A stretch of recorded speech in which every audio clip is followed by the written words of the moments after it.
දැන් විවිධ දරුවෝ ඇති. මෙතන ඇති බෞද්ධ දරුවෝ මේ ප්‍රදේශවලට වෙනකොට ක්‍රිස්තියානි දරුවෝ ගොඩක් ඉන්නවා.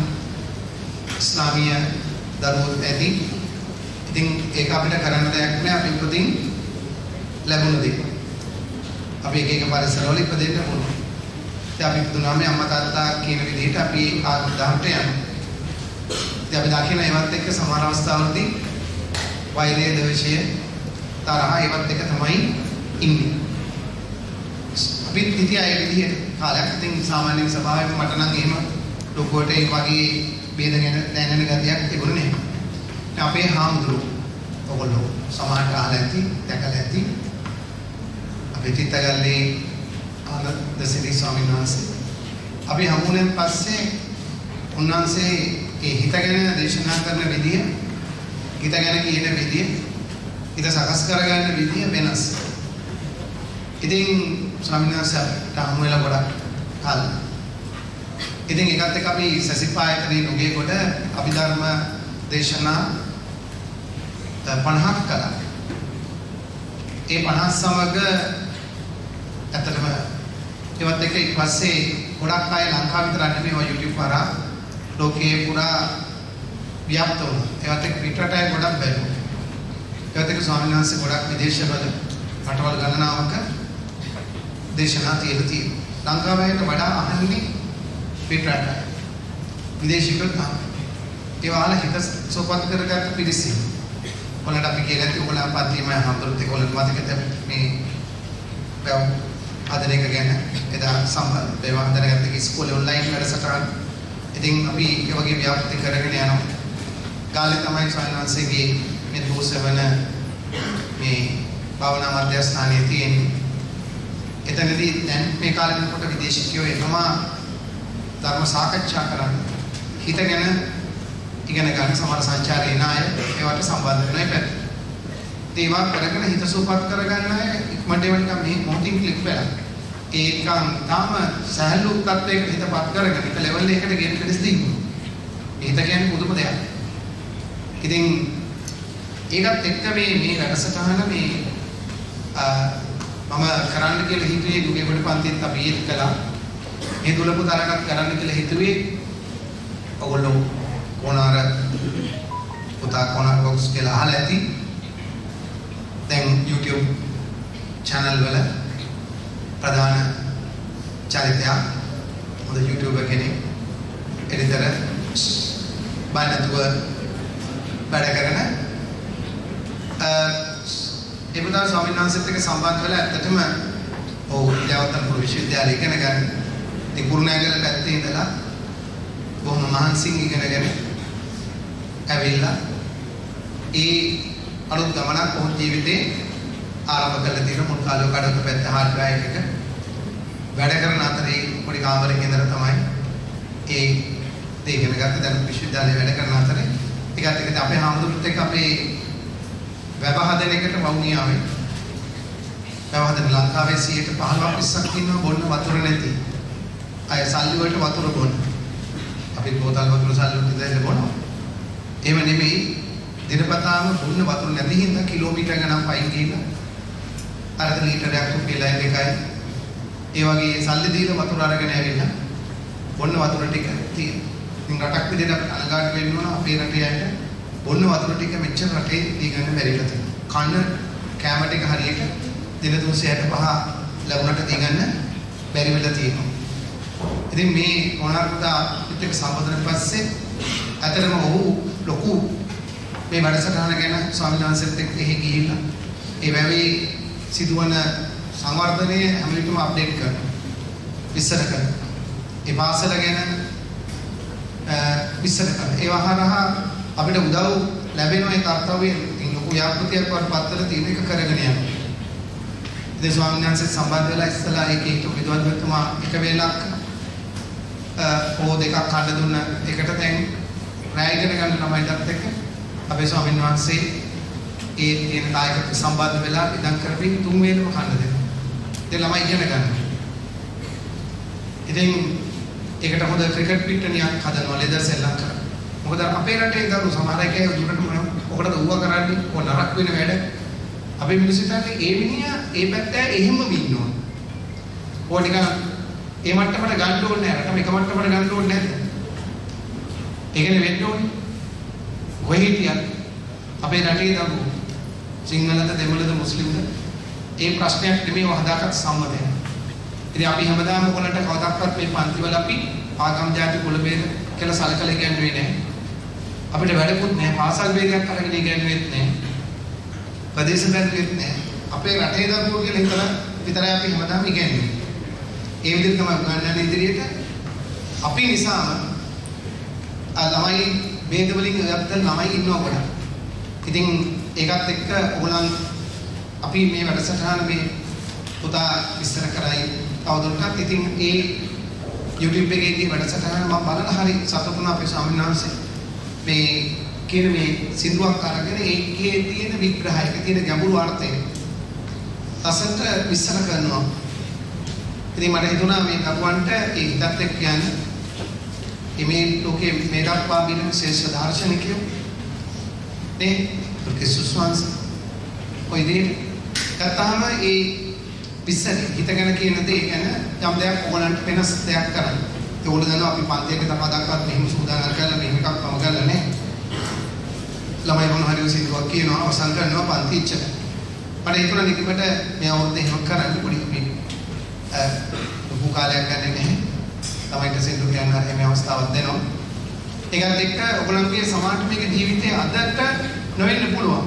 අද ඔය ඉඳලා යයි. මතක තියාගන්න ජීවිතයේ ඔයගොල්ලන්ට මේ කියන කාරණා සමාජ අපි කියන ඒවා ජීවිතේට ඕන වෙනකොට අවුරුදු 20ක් විතර යන්න පුළුවන් තමයි. ඒවා පොඩි වෙලාවකදී වචන සෙට් පොළොවට ඇවිල්ලා පොළොවේ වැඩ කරනවා මෙහෙම කිව්ව නේද කියලා. ඒතර සමාජ අපි අහන චූටි වචන වලින් අපේ ජීවිත වෙනස් වෙනවා. ශක්තිමත් වෙනවා. ඉතින් අපි හැමදාම හිත ශක්තිමත් කරගෙන ඉන්න කියන එක හිත දාගෙන අපි හැම විටම ඔයගොල්ලන්ව ශක්තිමත් කරන්න ගොඩක් දේ කරනවා. වැඩසටහන් කරනවා, මම කතා කරනවා. ඒවා අරන් ළමයි ගොඩක් උද්‍යෝගයෙන් වැඩ කරගෙන යනවා. අපිට ඕනේ අපි මේ රට අතරම හැමතින්ම ධනවත් වෙච්ච රටක් බවට පත් කරගන්න. ඒ සඳහා තමයි අපි හැම වචනයක්ම හැම දෙයක්ම කරන්නේ. විශේෂ වැඩ ටික ඔයගොල්ලන්ට උපරිමයෙන් හොඳට කරලා දෙන්න අතරේ අපි ඊට අමතරව ගොඩක් දේ කරනවා. හරි ඔබට ප්‍රැක්ටිකල් ටික හදලා වීඩියෝස් පෙන්නලා මොටිවේෂන් ඊපිසිස් ඇප්ලිකේෂන් හැමදේම ගොඩක් දේ කරලා ඉන්නේ මහන්සි වෙනවා. කැප වෙනවා මේක මගේ ජීවිතේ වගේ මේ වෘත්තිය කරන්නේ. මොකද උගන්වන එක ළමෙක් වෙනස් කරන එක මාර වටින දෙයක්. ඒක හිම්මින් කරන්න ඕනේ ඒක part time job නෙමෙයි ඒක full time job එකක්. ඒ නිසා අපි ගමන් කරන මම තවදුරටත් කාලය ගන්නේ නැහැ. මම ඉගෙන විස්තර කරන්න මේ කොණාර පුතාට දෙන්න. ඔව් විස්තර කරගෙන යයි මේ අද වැඩසටහනකට මම විශේෂයෙන්ම අපේ හිතගල්ලේ නායක ස්වාමීන් වහන්සේ ගෞරවයෙන් මේ වැඩසටහන දරුවන්ට කතා කරන දරුවන්ගේ හිත් අර දැන් මම දකින්න මේ සම්ප්‍රදායික ස්වාමීන් වහන්සේ කෙනෙක් නෙමෙයි. හරි දැන් එළියෙන් එක සීලයක් වෙන ඇතුලෙන් තව දෙයක් කරන එහෙම ස්වාමීන් වහන්සේ කෙනෙක් නෙමෙයි. කොහොමද නිදර්ශේ? ඒ නිදහස කියන එක ඒ කියන දේ හිත නිදහස් නම් ඒ නිදහස් දැකීම කාටවත් වේග නිදහස. අර ඒක වෙනම 아무තු වෙන්න එකක් වෙන්න එකක් මේ ආරක්ෂා සිවුරක් දාගෙන ඉන්නවා කියන්නේ ඒ හිරවීමක් තියෙනවා. අපිට නිදහස තියෙනවා. ගමන් බිමන් යන ඕන විදිහට කෑ ගන්න ඕන වෙලාවක කෑමක් බීමක් ගන්න. ඒතර අපේ සමාජයේම ස්වාමීන් වහන්සේ කෙනෙක් පුදුමාකාර හිරගිරීමක් කරනවා. ඒ ධර්මයේ නියන මේ බෞද්ධ දර්ශනයේ කියන ස්වාමීන් වහන්සේ හිර කරනවා. ඒතර මේ අපේ ස්වාමීන් වහන්සේ මේ පාන වෙලා තින්නේ යම්කිසි සත්‍ය ගවේෂණයක් කරනවා. ඒස් අපේ YouTube එකේ ස්වාමීන් වහන්සේගේ දේශනා සැසිප් එකේ දේශනා අහලා ඒ තරුණ ඉංජිනේරු ගොඩක් ස්වාමීන් වහන්සේ අතේ පාන වෙලා ඉන්නවා. IT ඉංජිනේර්ස් තව ගව හදන එකෙන් බලන්නේ ඉංජිනේරින්. ඒ බාර දීලා තියෙනවා. ලෝයස්ට මාන වෙලා ඉන්නවා. සුනදාහතුරු කියලා දෙවිලේ අපේ සැසිප් එකේ දේශනා අහන්න ආපු කෙනෙක්. ලංකාවේ මම හිතන ඕලෙල් වලින් තුන්වෙනි නිසා. ඕලෙල් තුන්වෙනි. කොනෙක් කෙනෙක් ලෝය කෙනෙක්. මේක තියාගෙන ඒ හිත ගැන දැකලා ඊට වඩා සෝයක් ඒකේ හැමෝටම ඉතින් ක්ලික් වෙන්නේ නැහැ සෝයකින්. ඒකයි තියෙන්නේ. ඒක අපි හැමෝටම මේක ගන්න බෑ. ඒක අමුතුම දෙයක්. ඉතින් ඒක නිසා සමහර කෙනෙක් ඉතින් අපරාධෙනි ලෝය කෙනෙක් වෙලා මහණුනි නේ ඊට දෙයක් පඩම් කරගෙන ඉන්නකොට ඊට වඩා මිනිසුන්ගේ හිත හදලා හිත සූපත් කරලා ගොඩක් දෙයක් දෙලින් එහාට ડોක්ටර් කෙනෙක් වෙලා මහණුනි ඉංජිනේර කෙනෙක් වෙලා මහණුනි ස්මාර්ට් හිතෙන්න පුළුවන්. තසවන්නාසේ එක අර අපේ ගාලේ චෛත්‍යයකට ඉතාලියෙන් ආව කාන්තා ලංකාව කෙනෙක් නැදලා ඉන්නේ. එයා ඒ ස්වාමීනාංශේ ධර්මයේ කියනකොට නිකන් පරිවර්තනය කරලා දීම මත ඊට මාන විදියට සෑහන වෙලා. ඒ චෛත්‍ය හදන එකට මුලින්ම කෝටියක මුදලක් දුන්නේ ඒ ඉතාලි ජාතික කාන්තාව. ඒ හිත ලැබුණු සුවය. ඒක වෙන දෙකින් ගන්න ස්වාමීනාංශේ කෙලිම කියලා නෙමෙයි. අර එයා බඳපු එක්කෙනාගෙන් ඉතාලි භාෂාවෙන් අහගෙන කියන වචනේ අදහස ඒවලට තියෙන ප්‍රශ්නයක විසඳුම. මේ උත්තරය දෙනකොට අර පරිවර්තනය කරලා ඒ වගේ එකක් අහගෙන හිටියා. ඒකට ලැබෙන සමහර දැන් අපිට මේ වෙලාවල එක එක විදිහට අවශ්‍ය වෙන්න පුළුවන්. මොකද ජීවිතේ ඕනවන දේවල් මෙතන නෙමෙයි මෙතනින් එහාට ජීවිතය යනකොට තමයි ප්‍රශ්න එන්නේ. ඒවත් එක සමාජයේ බැලන්ස් සතුටේ මිනිසුත් එක්ක ප්‍රශ්න ඇති නොකරගෙන අපේ රට දියුණු කරගන්න බැරි හැම වෙලෙම මිනිස්සු එක්ක ප්‍රශ්න. ගිය තැනක වැඩ කරන්න බෑ රන් වෙනවා. එක්කෙනෙකුට එක්කෙනෙක් නෑ. හැමෝටම ඕනේ ලොක්කා වෙන්න. ඒතර වැඩ ටීම් වර්ක් එක නෑ. කාට හරි අපි වෙන්නට වැඩ කරන්නේ. ඒ නිසා වගේ ප්‍රශ්න නිසා රටේ දියුණුව එන හිටලා තියෙනවා. අපි ඔබට කියන්නේ ඒක නැති කරන්න. හැමදාම කතා කළේ වෙන්නේ. අපිට ඕනේ ඕගොල්ලන්ගේ දරුවෝ තව 10කින් 15කින් මේ විදිහට ටියුෂන් දෙන්න වෙනවා නම් රටේ දියුණුවක් නෑ. ටියුෂන් කියන එක රටක දුප්පත්කමක එක්තරා සාක්ෂියක්. ටියුෂන් කියන එක පැවති එකක් නෙමෙයි. මේවා තියෙන්නේ දුප්පත් රටවල විතරයි. පැහැදිලිද? රට ධනවත් වෙනකොට ටියුෂන් අවශ්‍යතාවයක් නැහැ. මේ පීඩාකාරී විභාග අවශ්‍යතාවයක් නැහැ. ඒක තමයි ඇත්ත. ඒක නිසා මේක තේරුම් ගන්න. ඔබ මානසික වුණොත් අනාගත පරපුරකට වෙනස් රටක් හදන්න පුළුවන්. හිත මධ්‍යස්ථ කරගෙන වැඩ කළොත් ඕන තරම් වැඩ කළ හැකියි. මානසික දෙන්නේ. ඒක තමයි ඇත්ත. බයිබල් දේශයේ ඉන්නේ නැති අවම කරගත්ත හිතකට මාර වැඩ කළේ. ඕන තැනක වැඩ කළා. ඕන පරිසරයක වැඩ කළා. තමලට අපි කියන අර මිනිස්සු විශ්වාස කරගන්න බෑ මුදු කරන්න දෙන්නේ. හරියට කියනවා මිනිස්සු. එහෙම කියනවා වැඩ කරන්න බෑ කියන්නේ. දැන් තමුනේ වෙනස්. ඒක නිසා මම අපේ දෙතගල්ලේ නායක ස්වාමීන් වහන්සේට තාම ගෞරවපූර්වක ආරාධනා කරනවා මේ වැඩසටහන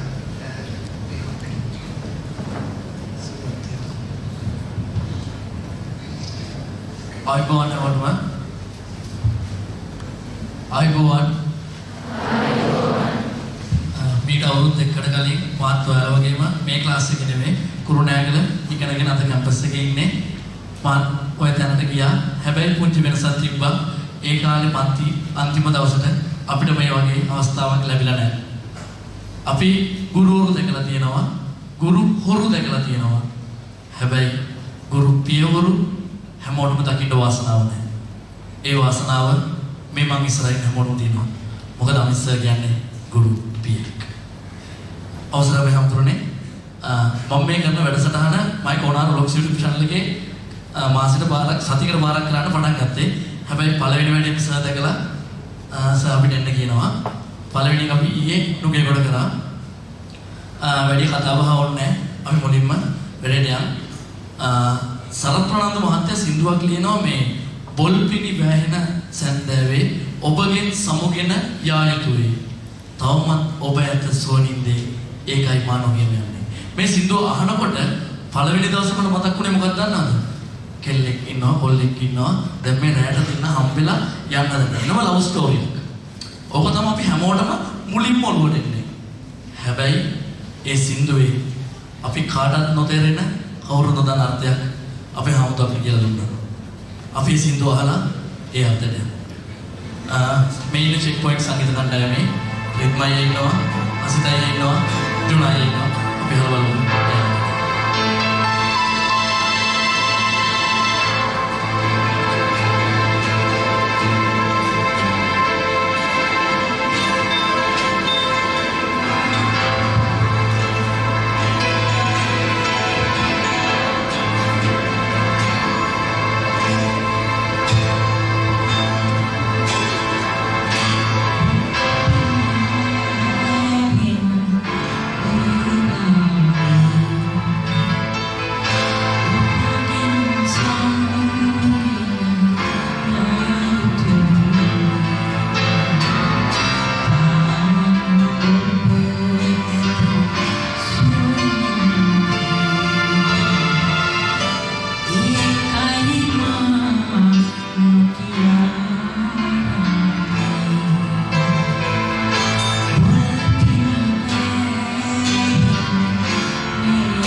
මේ සින්දුව අහපු හැමෝටම කිහිප දෙනෙක්ට ඇර අනිත් අයට හිතෙන්නේ නැත්තේ මට හිතුණු තේරුම්ම තමයි. හැබැයි අපි දැන් ඉගෙන ගමු ඒ සින්දුවේ අපි හැමෝම නොදැක්ක ඒ තේරුම. අවසර අපේ අවසරයි. හැමදෙනාටම තෙරුවන් සරණයි. අමිත් පුස්කල්ල ගුරු සමණි දාබර දරුවන මේ සින්දු පිළිබඳව දැන් මේ විස්තර කියනකොට මේක දැන් මේ කොනාර තමයි මේක එළියට ගෙනාවේ. නැත්නම් සාමාන්‍ය අපි ට්‍රිප් එකක් යනකොට සමහර වෙලාවට යාළුවොත් එක්ක යනකොට සමහර ෆ්ලයිට් එක යන වෙලාවට මම සාමාන්‍ය ගමනක් බිමකට ගෙනක් යනකොට 4-5 දෙනෙක් යනවා. දැන් මේ අදත් 6 දෙනෙක් ආවා. එතන මේගොල්ලෝ එක එක සින්දු අහනවා. අහනකොට තේරුම ඔක දන්නවද? මොකක්ද ඔය ගැන හිතෙන්නේ? ඇත්තට මේ සින්දුවක අපිට ගායකයෙක් පේනවා. හඬ ඇහෙනවා. නමුත් මේකේ ඇත්තටම මේ ඉන්න අපිට සැලවුණු කෙනෙක්. ඒ තමයි මේ ලියන කෙනා. එයාගේ මනෝභාවය තමයි ගීතයකට කරන්නේ. දැන් මටත් ගීත ලියන්න පුළුවන්. එතකොට ඒ හැමතිස්සෙම අපේ මනෝභාවය තමයි අපි වචන වල පෙරලන්නේ. එතකොට අපිට ඒ මනුස්සයෙක්ට ඒ වෙලාවේ ඇති වෙන සිතුවිල්ලක් තමයි එයා ඒකේ ඒ මනෝලෝකය තුළ ඉඳන් ලියන්නේ. තමයි ගොඩක් ගීතයක සංගීත අර්ථයේ තියෙන එයා ගීත රචකයා. මේක ලියන්නේ සරත් ප්‍රනාන්දු මහත්තයා. මම මේක දැන් මේක මේ ගීතය ගැන මමත් එච්චර අහලා තිබුණේ නැහැ. අපි අර 11 යන්නෝ ගීතයට විස්තරයක් කරනකොට මේක කියා දෙන්න කියලා ළමයි කමෙන්ට් බොක්ස් එකේ දාලා තිබුණා. ඊට පස්සේ මම කීප විටක් අහනකොට මට තේරුණා මේකෙත් අර බුදුහාමුදුරුවෝ ජීවිතයත් එක්ක සම්බන්ධ දෙයක් තමයි තියෙන්නේ කියලා. එතකොට ගීතය ගත්තාම මිනිස්සෙක් මුදු කරනවා. දැන් මිහිඳු මහ රහතන් වහන්සේ ලංකාවට එනකොට ඔයගොල්ලෝ අහලා සොලොස් කලාවක් අරගෙන ආව කියලා අහලා තියෙනවා. දැන් අපි අපේ රට ගත්තාම දූපතක් නේ. දන්නවද අන්දමන් දූපත කියලා එකක්. ඒ අන්දමන් දූපතේ උඩින් හෙලිකොප්ටර් යනකොට ඒ දූපත් වාසයෙන් අදටත් පොළු ගහනවා. වෙයි. එයා හෙලිකොප්ටර් එක යන මොකද්ද කියලා අඳුරන්නේ. එතකොට මිහිඳු හාමුදුරුවෝ ලංකාවට එන්න කලින් ඒ නවකින් ආවේ. ඒ එනකොට ගොඩාක් දක්ෂ මිනිස්සු එක්කගෙන ආවා. එනකොට මේ අපේ රටේ මිනිස්සුත් ඒ ගොඩාක් ඒ වගේ මානසිකත්වයක් තමයි තිබුණා කියලා කියන්නේ. එන ගොඩාක් මහද්වීපයක තොරතුරු අපිට ගලාගෙන ආවිලා තිබුණේ නේ. ආසියානු මහද්වීපේ ඒ අප්‍රිකානු මහද්වීපේ තොරතුරු එන්න විදියක් නැහැ අයර්ලන්ඩ් එක. එතකොට ඒ ආපිකත් එක්ක මිනිස්සුන්ට බණ කිව්වා. ඒ වගේම මිනිස්සුන්ට විවිධ කලා නිර්මාණ වලට යොමු කරා. ඒ නිර්මාණ තමයි අපිට දකින්න තිබුණේ සමාධි පිළිමේ. එතකොට ඒකෙන්ම ගිහිල්ලා කොටසක් තමයි පොළොන්නරුවේට යනකොට මිනිස්සුන්ට තාමත් හිතා ගන්න බැරි ඒ ගල් විහාර පිළිම ඒ නිර්මාණ මිනිස්සෙක් අවුකට බුදු පිළිමේ ඒ නිර්මාණත් එක්ක මිනිස්සෙක් මෘදු කරන්න පුළුවන්. ඒ කියන්නේ ආව මේ මනුෂ්‍යයට ආදරණීය පුද්ගලයෙක් කරන්න පුළුවන්. ඒක තවත් පැත්තක් තමයි මේ ගීතය කියන්නේ. ඒක කලාත්මක විවිධ පැති. එකක් මේ මිහිඳු හාමුදුරුවෝගේ ආభాෂයත් එක්ක ඉන්දියාවේ තියෙන ඒවා තමයි අපිට මේ ඇවිල්ලා තියෙන්නේ. ඊටසේ මම මේක පොඩ්ඩ එහාට ගිහිල්ලා කියන්න. ඒ මිහිඳු හාමුදුරුවෝ නැවෙක් ආවට පස්සේ ඊළඟට ආයෙත් අපේ රටේ නැවක් ආවේ කවුද? වස්කෝද ගාම. ඒ අතර කාලේ නැවු නැහැ. ඒකේ අවුල තමයි මේ දැන් තියෙන රටේ. කියන අපිට ඒ තාක්කල් අයින් මහද්වීප වල තොරතුරු ඇවිල්ලා නැහැ. ලෝකෙ අප්ඩේට් වෙලා ලෝකෙ ඉස්සරහට ගිහිල්ලා අපි අර මිහිඳු හාමුදුරුවෝත් එක්ක ආව තොරතුරු වල හිටියා. ඊට පස්සේ වස්කෝද ගාම ආවා. එතනින් යට ගොඩක් අය අපි අල්ලගත්තනේ. ඒ අල්ලගත්ත එකේ ප්‍රතිඵලයක් වශයෙන් තමයි ඔයගොල්ලෝ භෞතික විද්‍යාව ඉගෙන ගන්න. කැමති වුණා අකමැති වුණා. රසායන විද්‍යාව ඉගෙන ගන්න. එතකොට ඒ හැම විද්‍යාවක් අපේ රටේ තිබෙච්ච එකක් නෙවෙයිනේ. අපිට තිබුණ වෙනම අපිට තිබුණ තාක්ෂණයේ ගොඩක් තිබුණා. අපේ හැබැයි අපේ මුතුන් මිත්තන්ගේ දුර්වලතාවයක් තමයි තාක්ෂණය කවදාවත් තියරි එකකට ගෙනාවේ. නමුත් යුරෝපයේ ඒගොල්ලෝ තියරි එක ගෙනල්ලා තමයි ප්‍රැක්ටිකල් එකට ගියේ. ඒක නිසා ඒක අතුරුදහන් වෙන කාලය අඩුයි. තියරි එක තියෙනවා අලුතෙන් කෙනෙක්ට උඩට ගන්න පුළුවන්. ඒ නිසා අපි ආක්‍රමණය නිසා අපිට වෙච්ච ගොඩක් අඩුපාඩු තියෙනවා අපේ ලංකාවේ මිනිස්සුන්ට. නමුත් ඒක හොඳ දේවලුත් තියෙනවා. හෙනයක් ගැහුවත් හොඳක් තියෙනවනේ. ඒක දන්නවද? හෙන ගැහුවත් හොඳක් තියෙනවා. හෙන ගහම පොළවේ තමයි නයිට්‍රජන් වැඩිම තියෙන්නේ. ඒක දන්නවද? නයිට්‍රජන් කියන්නේ මොනවද? පොර. ඒ කියන්නේ ඒක තමයි වගා කරන්න සුදුසුම පස. දැන් සාමාන්‍ය මිනිස්සෙක්ට ඕනනම් නයිට්‍රජන් වැඩි පොළවේ වගා කර ගන්නත් පුළුවන්. මට හෙන ගැහුවා මම එන අවාසනාවන්ත මිනිහෙක් කියලා ජීවිතේම කාලකන්ණි කරගන්නවා. ඒ නිසා අපිට නැවත ගොඩාක් දේවල් ආවා. ඒ මහද්වීප තොරතුරු ආවා ආක්‍රමණත් එක්ක. අපිට විතරක් නෙවෙයි ඕස්ට්‍රේලියානු දූපතරත් එහෙමයි ගොඩක් එහෙමයි. දේවල් නරක දේවල් ගොඩක් ඔයගොල්ලෝ අහලා තියෙනවා. ඒගොල්ලෝ පැමිණෙනොත් හොඳ දේවල් තමයි භෞතික විද්‍යාව, රසායන විද්‍යාව, ජීව විද්‍යාව වගේ දේවල් ඉගෙන ගන්න තුන තමයි පුළුල් ලෙස පෘථිවි තලයේ විශ්ව තලයේ දැස අපිට බලන්න පුළුවන් හැකියාවක් ලැබිලා තියෙනවා. එතකොට මේ ගීත දැන් ඊට පස්සේ යුද්ධ ඉවර වෙලා ආක්‍රමණය වල මේවා ඇවිල්ලා 1948 පස්සේ නිර්මාණය වෙච්ච ගීත පරණයි හැබැයි. නමුත් මේකේ මේවයි හරි ලස්සන මේ වැසි අරුතක් තියෙනවා. වැසි අරුතක් තියෙන ගීතයක. වහලා තියෙන මේක දැන් බලන්න බොල්පිනි වෑයන වේලාවේ ඔබගෙන් සමුගෙන යා යුතුයි. මේක ඇවිල්ලා මේ සරත් ප්‍රනාන්දු මහත්තයාට හිතනවා සිද්ධාර්ථ හිතන විදිය. සිද්ධාර්ථගේ අවසන් මේ කියන්නේ ගෙදරින් අබිනිෂ්ක්‍රමණය.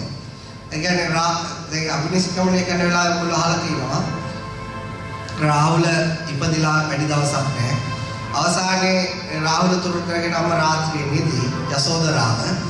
එතනින් ගියාම සිද්ධාර්ථට තියෙන්නේ දරුවා හදාගෙන ඔයගොල්ලෝගේ අම්මලාට තියෙන බැඳලා ඔයාලා හදාගෙන ඔයාලා අධ්‍යාපනයක් තියෙන යන එකක් නේ. මොකද සිද්ධාර්ථට තියෙන එකක් නෙමෙයි. අපි මට හම්බෙච්ච දරුවත් කවදා හරි මගේ වෙන වෙනවා. මගේ බිරිඳත් මගේ වෙන වෙනවා. මට හම් වෙන හැම කෙනෙක්ම වෙන වෙනවා. මේ හමු වෙන වෙන එකට එහා කිය දෙකක් මේ විශ්වයේ නැද්ද?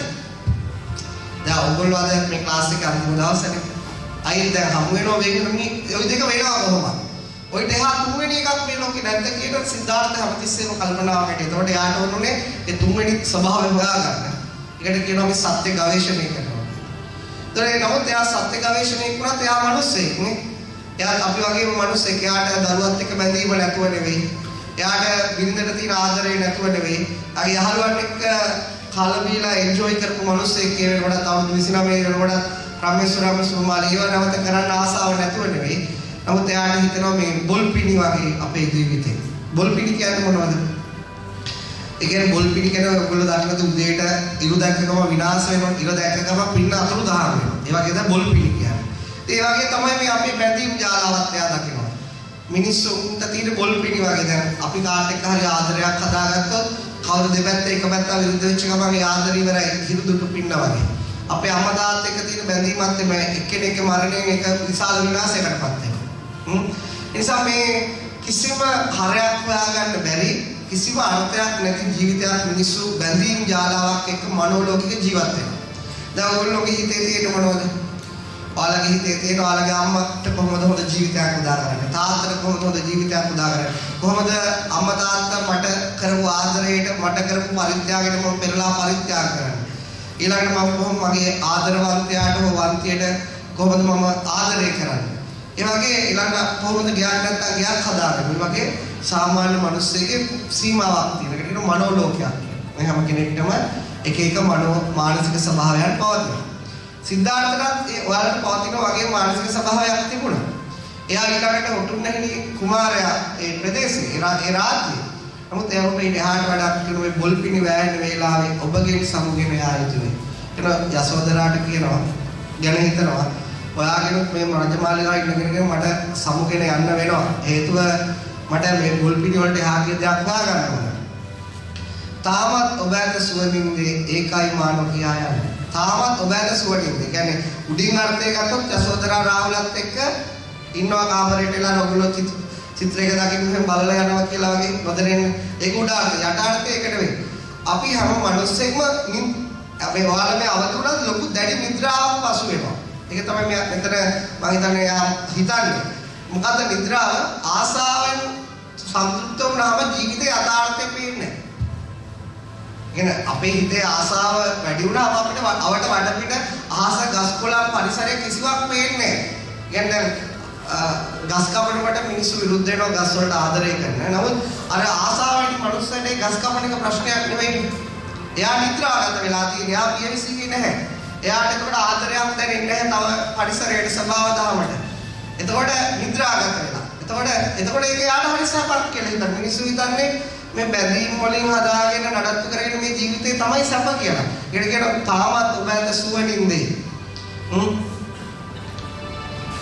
ඒකයි මානෝකියා යන්නේ. කියන්නේ මානෝකියා යනවා කියනකොට ද සිද්ධාර්ථගේ අර්ථය සත්‍ය සොයා ගන්න. සාමාන්‍ය රාහුල් මේ යසෝදරාට ඒ වෙලාවේ ජීවිතේ තියෙන මොකද්ද? පුතා හදාගන්නේ කොහොමද? පුතාට රජකම ගන්නේ කොහොමද? පුතාගේ දරුසොත්තල් බලන්නේ කොහොමද කියලා. එතකොට ඒකත් එක්ක තමයි යා නිදා ගන්න. යාගේ ජීවිතය යන්නේ. හැබැයි සිද්ධාර්ථට තියෙන්නේ මේ රාජ්‍ය කරන දෙයක් නෙවෙයි. කොහොමද මරණය අභිභවා යන්නේ? කොහොමද ලෙඩවීම අභිභවා යන්නේ? කොහොමද වයසට යෑම අභිභවා යන්නේ? මම රාජ්‍යයේ නායකයෙක් වුණත්, මම සක්විති රජ වුණත් මට බෑ මගේ රාජ්‍යයේ මිනිස්සු ලෙඩ වුණාම මට පිට වෙන්න. මට බෑ මගේ රාජ්‍යයේ මිනිස්සු මිය දෙනකොට මරණයෙන් ගලව ගන්න. මම දුර්වල නායකයෙක්. එතකොට ඔහුට ඕන සක්විති රජ කමට එහා ගිහිල්ලා අපිට මිනිස්සුන්ට කන්න බොන්න දෙන්න එකට එහා ගිහිල්ලා මිනිස්සුන්ගේ තියෙන හොයාගන්න බැරිම ප්‍රශ්නෙට උත්තරයක් හොයාගන්න. එතකොට අනිත් අය ඒකට කැමති නෑ. ඒකට සමුදෙන්න සූදානම් නෑ. එතකොට රට යනවා වගේ අර ගිහිල්ලා එන්න අඬලා එහෙම කියන්නේ සූදානම් නෑ. එතකොට සිද්ධාර්ථ රජකමත් ඇරලා යනකොට, දරුවාත් ඇරලා යනකොට, විනිදාත් ඇරලා යනකොට කවුද ඒකට කැමති? කවදා යසෝදරාට ඒක හිනා වෙලා කැමැත්ත ප්‍රකාශ කරන්න පුළුවන්ද? එතකොට ඒකයි මම කියා යන්නේ. එතකොට ඒ නිසා මට උඩින් ගත්තොත් මට ඔයාලට කියලා යන්නත් බෑ. මොකද ඔයගොල්ලෝ කවුරුවත් මට ඒකට අවසර දෙන්නේ නැහැ. මොකද මට ජීවිතයේ අත්දැකීමම තියෙනවා. දාද ඔයගොල්ලෝගේ ඉන්නවල අවසන් දවස ඔයාලා ඊළඟ 11 12 විභාගෙට යයි. මටත් ඔය අත්දැකීමම 2006 තියෙනවා. මම 2006 එළව කරේ. ඉතින් මට හැබැයි ජීවිතේ මට ඇත්තටම කිව්වොත් මට ඒ කියන්නේ අධ්‍යාපන ක්‍රමයේ ලංකාවේ එපාම වෙලා හිටපු මිනිස්සෙක්. ඒ කියන්නේ මම දැක්කා O-level වලදී අපි කරපු ෂෙයා කිරීම A-level වලදී වෙන්නේ නැහැ. මොකද හොඳ ගානක් හම්බුණත් අනිත් කෙනා තනියෙන් හදනවා. එයාට අයිලන්ඩ් ෆස්ට් වෙන්න හරි සෙකන්ඩ් වෙන්න හරි ගාල් 120යි නම් ගන්න මෙරිට් ඒක ඇතුළට යන්න. ඒතර හොඳම යාළුවටත් ඒක පෙන්වන්නේ නැහැ. හොඳම යාළුවා ඔලිම්පියාඩ් ගියොත් අනිත් යාළුවා ඉරිසියා කරනවානේ මට යන්න බැරි වුණානේ එක ලකුණක් අඩු වුණානේ.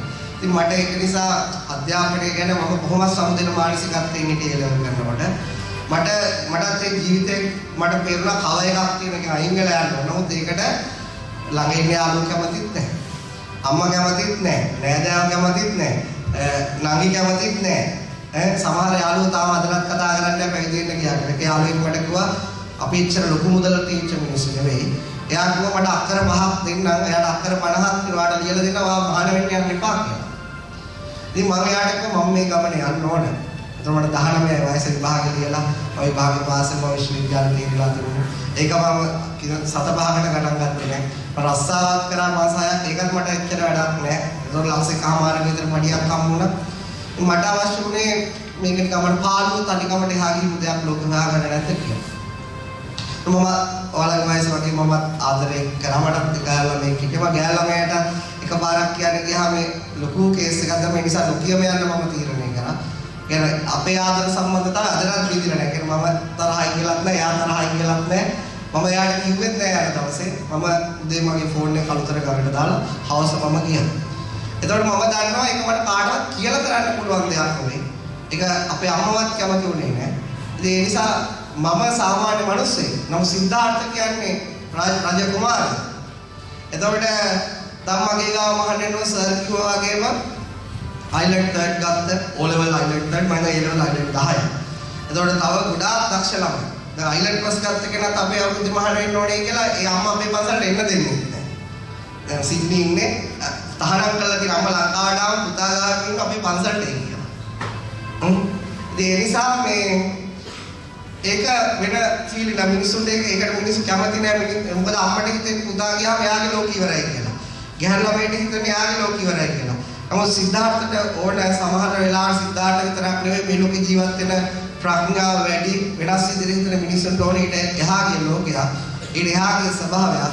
නමුත් ඒකට සාමාන්‍ය මිනිස්සු හොඳ සමුදීමක් කරන්නේ නැති නිසා නොකියම යන්න තීරණය කරනවා. ඒක පැත්තකින් ඒකට හේතුව අරමුණු දෙකක්. සාමාන්‍ය මිනිස්සුගේ අරමුණ ගෙයක් හදාගන්න එක, තමන් ලස්සනට අඳින එක කණ එක, තව කෙනෙක් අරමුණ ඊට එහා ගියපු දෙයක්. ඒතකොට මේ අරමුණු ගන්න සම්පාත වෙන්නේ නැහැ. ඒ නිසා නොකියම යනවා කියලා මේ ගීතේ සටහන් කරනවා බොල්පිනි වැහෙන වේලාවේ. අපි ඊළඟ එක කියලා ඒක තේරුමත් එක්ක පැහැදිලි කරමු.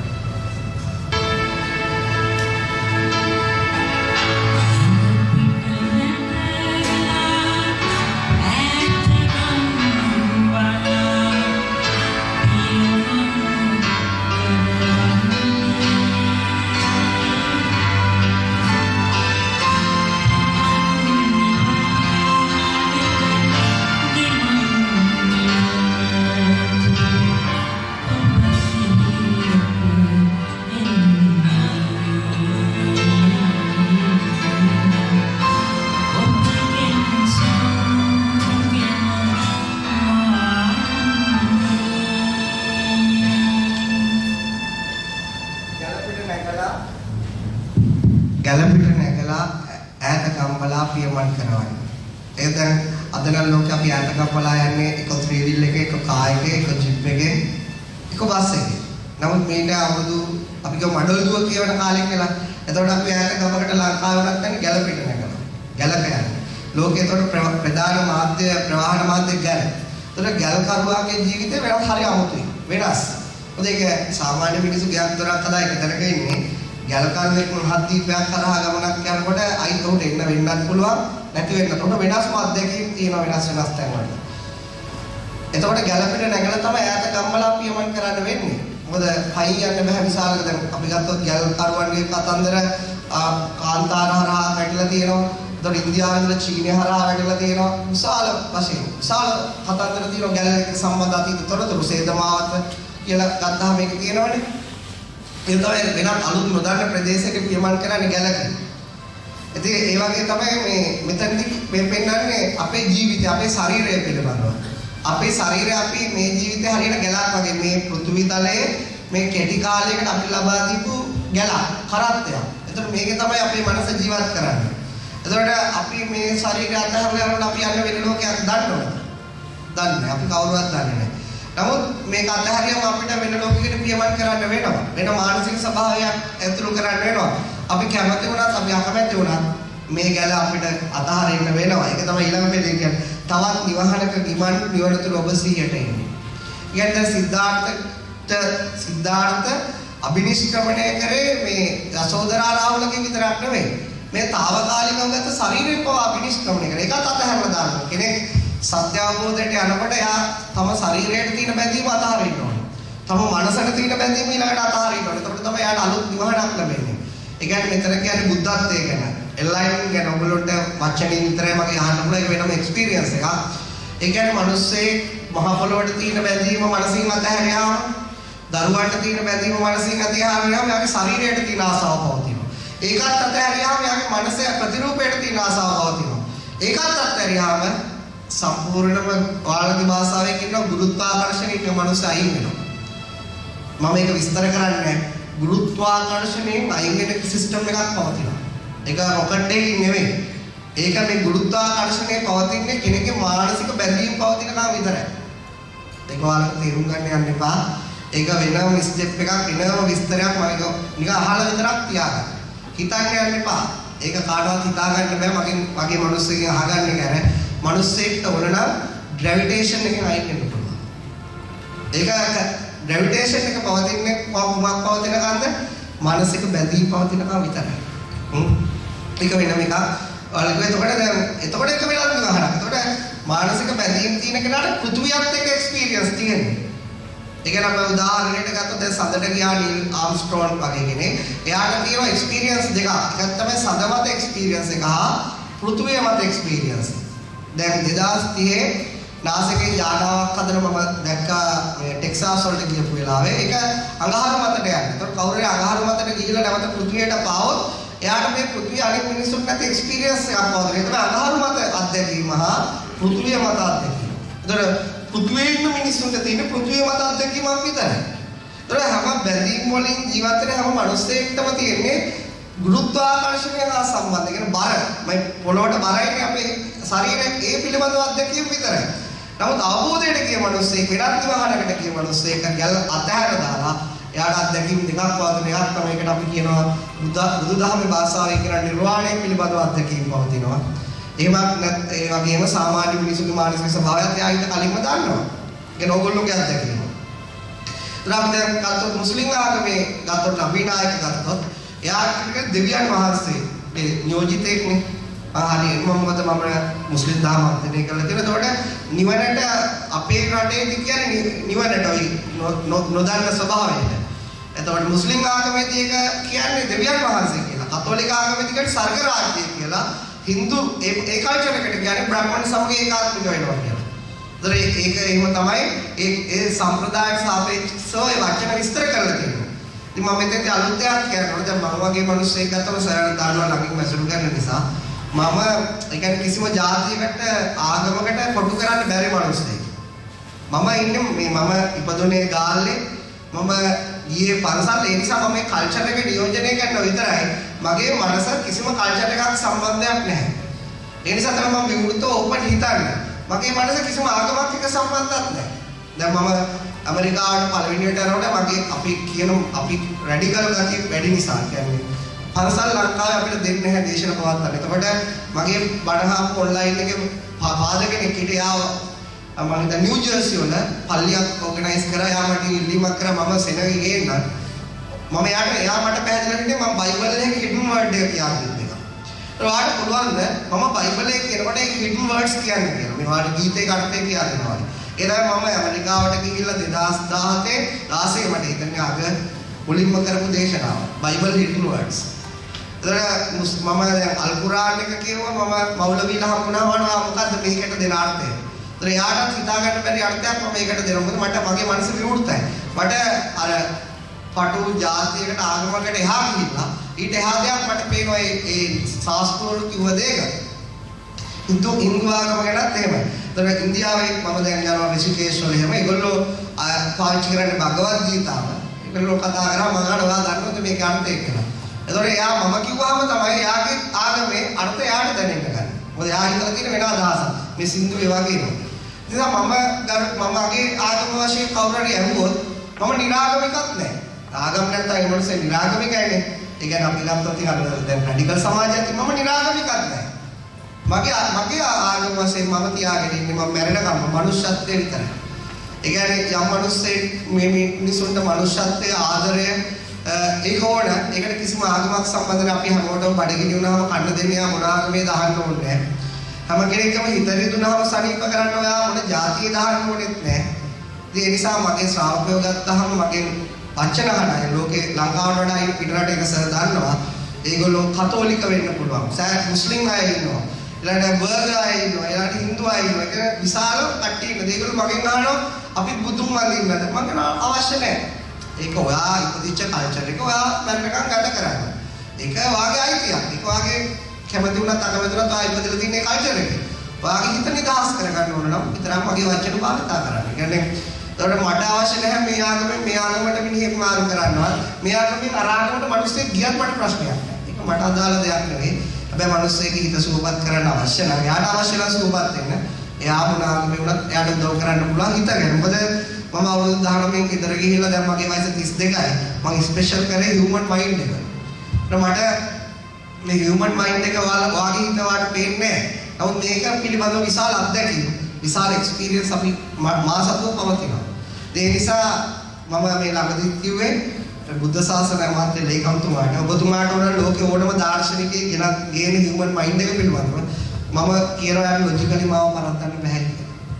ඒ කවදාවත් කරන්න බෑ. මොකද ඒක මිනිස්සුන්ට මේ ලෝකේ අඩුම දැනුම තියෙන මනස ගැන. එතකොට මේ ලෝකේ ඒ පිළිබඳ වැඩිම දැනුම තියෙන මිනිස්සු කීප දෙනෙක් මේ පෘථිවියේ ඉන්නේ ඔක්කොම අපි අඳුරනවා. අනිත් කිසිම කෙනෙක්ට ඒ පිළිබඳව කතා කරන්න තේරෙන්නේ නැහැ. ඒ ලොකුකමට කියන ගන්න එක තමයි ඇත්ත. තමයි දැන් මෙතන ළමෙක් නැගිටලා මට පෙන්වන්න පුළුවන්.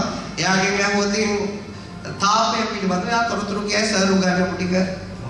එයාගෙන් ඇහුවොත් එයාගේ හිතගෙන යා මොනවද දන්නේ කියලා. පාලකෙන් මම ඇහුවොත් වාගේ හිතගෙන යා මොනවද දන්නේ කියලා මට මොනවද තොරතුරු කියන්නේ. එයා කල්පනා කරලා එයා මේ ලෝකේ හැම මිනිස්සෙක් ඉතින්දී අසරණ වෙන මොකද ලෝකේ අඩුම තොරතුරු තියෙන හිත ගැන. ඒක මම මේක ඉතුරුට කියනවා.